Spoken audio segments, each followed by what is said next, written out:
Have any of you ever heard this statement at one point in your life that a dog is man's best friend?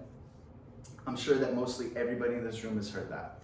So I ask you to keep that statement in the forefront of your mind while I deliver this speech today.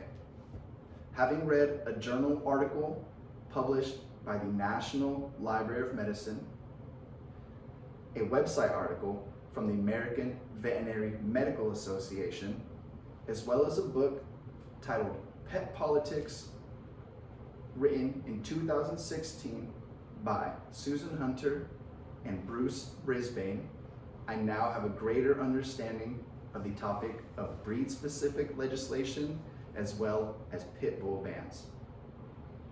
Today, I will go over the following three main points with you.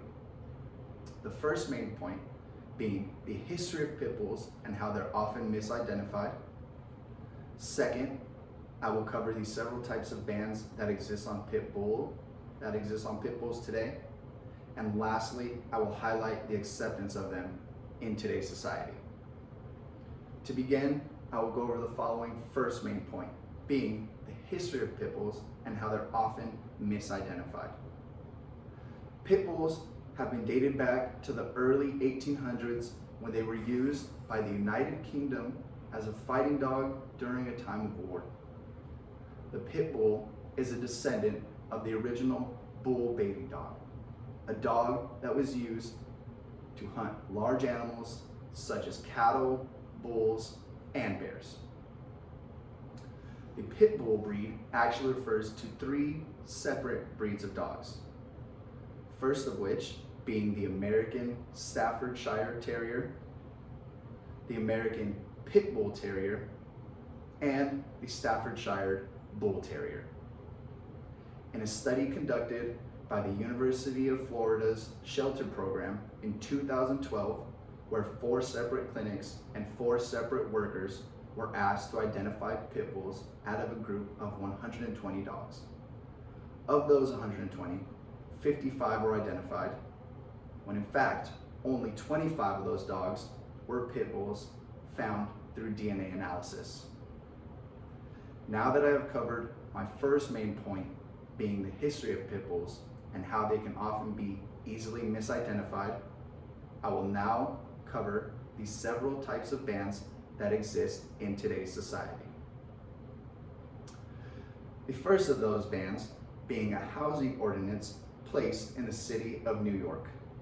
New York City residents are prohibited from owning pit bulls on their property. In counties across the US, such as Prince George County, renters are required to sign a form acknowledging they are prohibited from owning pit bulls on such property, as well as a post written by Dogington Post in 2018. Delta Airlines stated that they no longer allow pit bulls on any flights, whether or not they are determined to be a legitimate service animal or emotional support dog. Now that I have covered the several types of bans that exist in today's society, I will cover how they are widely accepted now.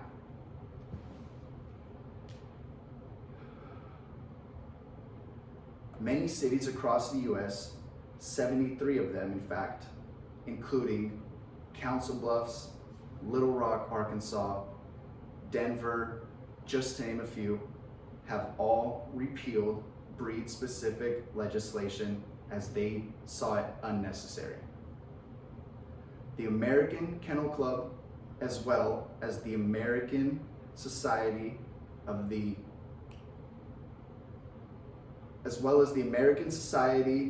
Prevention of Cruelty to Animals, have came out and made statements that they do not support breed-specific legislation or bans on pit bulls in general.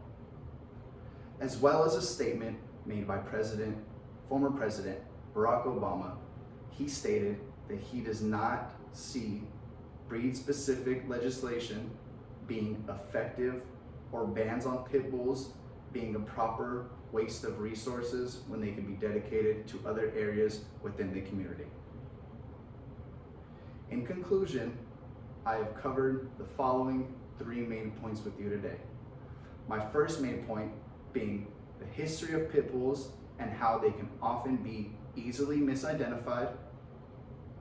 Second, the several types of bans that exist on pit bulls today.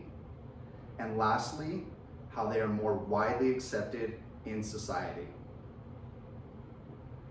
In conclusion, I would ask you all to think about the statement that I made at the start of this speech: a dog being a man's best friend.